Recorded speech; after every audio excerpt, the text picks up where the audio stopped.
Hello and welcome to Zirkzank Says. In this episode, I'm going to be discussing something that I've found out recently. That a housemate that I live with, Finn, I put his name in the title of this notepad here because I think it's important to understand that this is a man who is likely to have kids at some point in his life, and he says if he has kids, there's an extremely high chance that he will smack them. So watch out for Finn Gaffin Rigby hitting his kids in the future.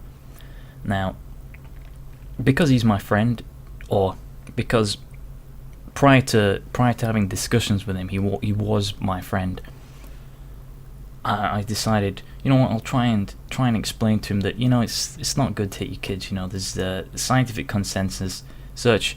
I mean, doing a Google search isn't always the best way to get results, because you search on Google, is spanking effective? And you get about 423,000 results. You even get a very little bit of text here. 2nd of January. Spanking is a widely debated topic, although most experts advise against corporal punishment. Many parents still report spanking is an effective discipline strategy. Before you decide if it's okay to spank your child, examine the potential consequences of physical punishments. Physical punishments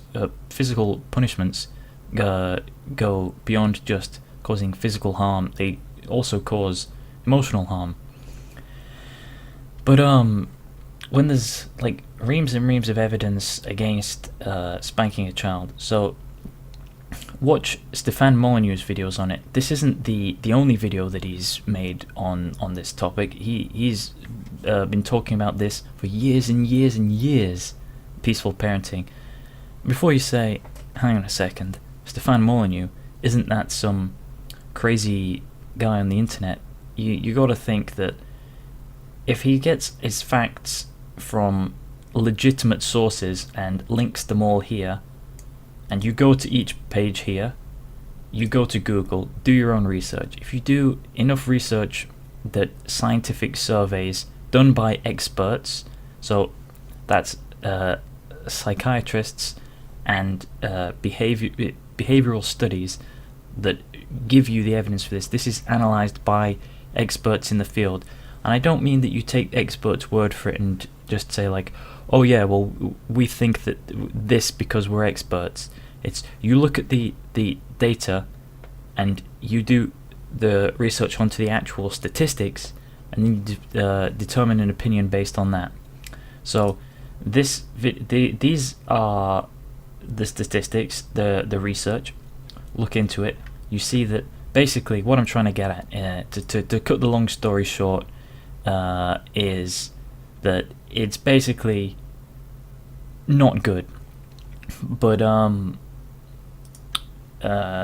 what bothers me most of all is the fact that my housemate wasn't willing to listen to reason, because basically the way he views it is that it's his life and he can do what he wants, and we're only having a disagreement of opinion, and it's my opinion versus his opinion, and he doesn't want to involve facts in this whatsoever.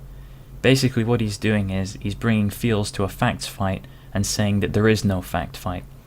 It's fair enough if you want to bring feelings and emotion into a situation, but you cannot dismiss the facts. Well, I guess you can in this case, but if you do that, then you end up in a dangerous situation where you're likely to spank children. And I've said to him, right, if you want to do stuff to harm yourself, it's your life, you can choose to do that. But if you're harming other people, that isn't your choice. You cannot just think that it's okay. This goes even just beyond the, like, whether it's effective as a punishment, just whether it's morally justified to cause physical harm to somebody that's not yourself. Where it doesn't matter what the reasoning is, it's still, this is an issue of ethics and morality, which that's all very subjective. But when you're projecting your views onto someone else with some form of force, then that's not very fair. And I know you want to say like fairness is bullshit, and I agree. The concept of fairness is bullshit, but to a defenseless child whose only support comes from their parents, if their parents hit them, that's different to you're out on the street and you get into a fight with somebody. That's different. I'm talking about the protector and carer of a child striking them, whether they think it's justified or not, is still going to have harmful effects. So he says that it's okay to hit kids in certain situations. So I say to him, well, can you give me an example then? Because maybe he does have a point here, but he won't give me any examples because the situations are too specific and too complex. So we don't get anywhere with that. I say to him, well then, I hope that you don't have kids. But he says that if he does have kids, there's an extremely high likelihood that he will smack them. Not saying that, he says, in his words, if they don't listen to him, he will smack them. So, because he is often wrong on things, based on my analysis of his personality, of knowing him for 2 to 3 years, he says a lot of things that are wrong, and if you disagree with him, therefore you could be seen as not listening to him. So if a child disagrees with what he says, the child is likely to get smacked. So this is a very large, I think he's like, he's above 6 foot, probably 6'2" or 6'3". So if he smacks a child, it's definitely going to hurt. You can see why I'm concerned about this, because first of all, it's not effective. He's going to be doing something that's just ineffective.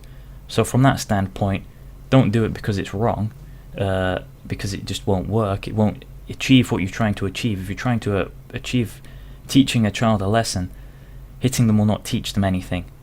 So don't do it from that perspective. Don't do it because you'll harm a kid. Don't do it because it's just so viscerally, emotionally destroying to think that he wants to do this. Or maybe he says, I don't want to do this, but I have to do it. And that's an even more worrying situation, where he doesn't want to hit his kids. Like, I don't think anyone wants to hit their kids unless they have got real psychological issues.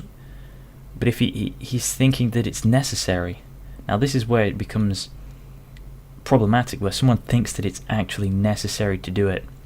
And I try and say, it's not just unnecessary, it's actively causing harm. But he won't listen to me. He will just say that it's a difference of opinion. There's no facts involved. It's just opinion.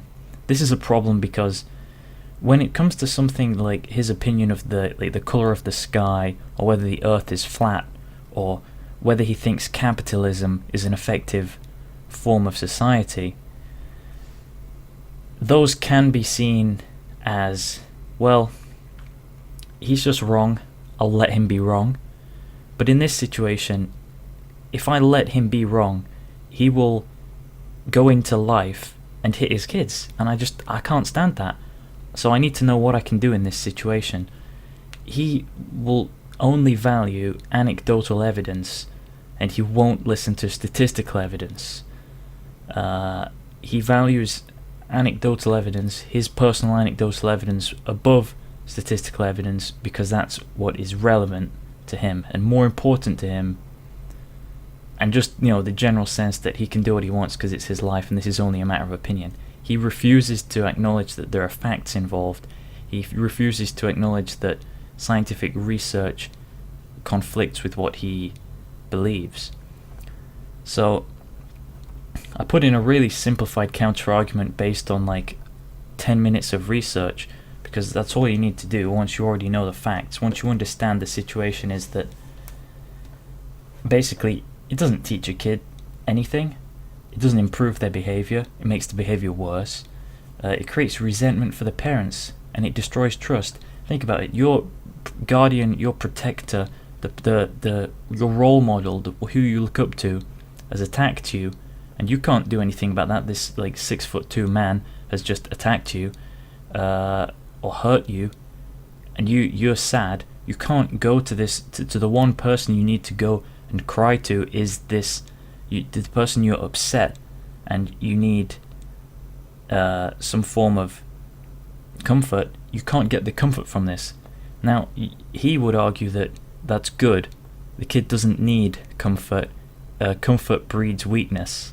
Something along those lines. Listen, if the kid is too young to understand words, they won't understand why you've hit them. They'll just feel betrayed. If a child's old enough to understand words, then you'll get your point across much better using words instead of smacking them. If you think, well, they don't listen to the words, so what do? You just have to be more convincing.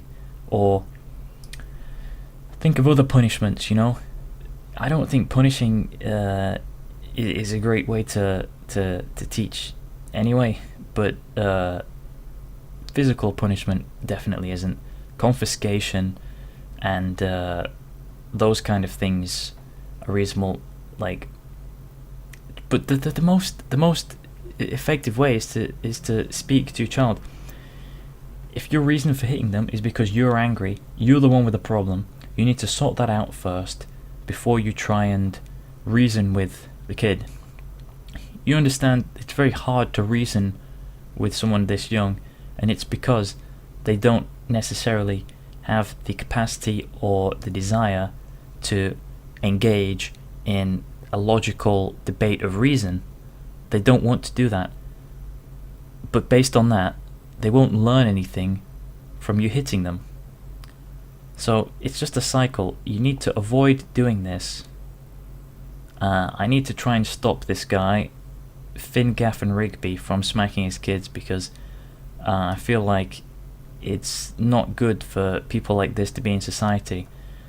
Having said that, when I was in the kitchen having this discussion, another housemate of mine, that is David John Mansfield, he also said that it's okay to smack your kids and that he'll likely do the same. So at some point this will be seen as abuse. At the moment it's seen as a reasonable form of punishment, but as the scientific consensus grows and more research is done, there's already been enough research. It just needs to find its way into the system.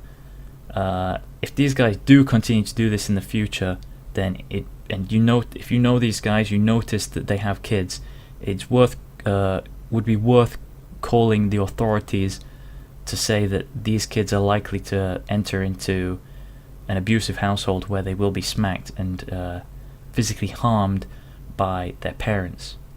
It's not good. There are guides on what to do. Get calm, be kind but firm. Kindness is the best way to connect to somebody. You don't shout at them. You just be firm, because they need to know that you're being right and correct. Being kind creates trust, and if you're creating trust, they're more likely to believe you. Choices. You're not forcing your kid to do one thing and saying you have to do this. Choice, the illusion of options, or just the actual availability of options. Logical consequences. It explains all of this stuff here. Like I said, Google it, and don't spank your kids, or I will actually have to be obligated to have you be neutered and have your kids taken away. And no one should have to have their kids taken away. But Finn, your kids will be taken away if you smack them. So don't do that, you cunt.